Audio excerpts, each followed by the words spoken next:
One thing which is true every year is that economic growth is one of the biggest determinants of energy consumption growth. If we look at this, we had 2013, a year in which global economic growth continued to soften, but in which energy consumption close to its 10-year average.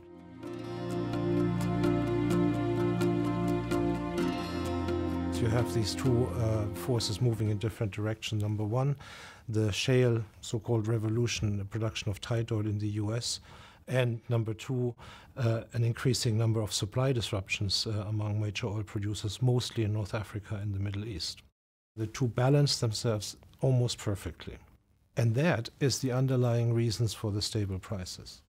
As far as refining goes, it continues to be a situation which is very, very difficult in total, but in particular for European refiners. The reasons is, number one, that we have seen more and more refining capacity coming online. Number two, that the feedstock becomes more and more tilted towards biofuels, NGLs, things which do not need refining.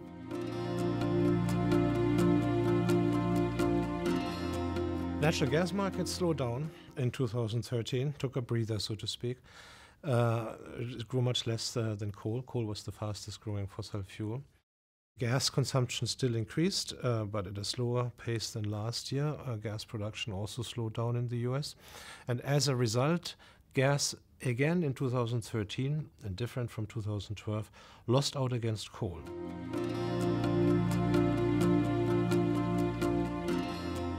Globally speaking, the share of renewable nudges up only very gradually.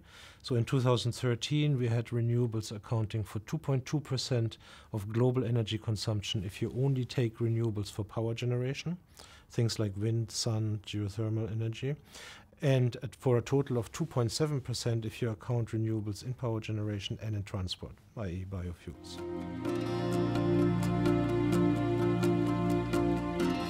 Where we have bad news is that CO2 emissions continue to increase. Now, there is some germs of good news hidden in this, because this is a year, as I said, where coal was the fastest growing fossil fuel again. And the fact that CO2 emissions didn't increase faster than primary energy consumption is due to the increased role of renewables.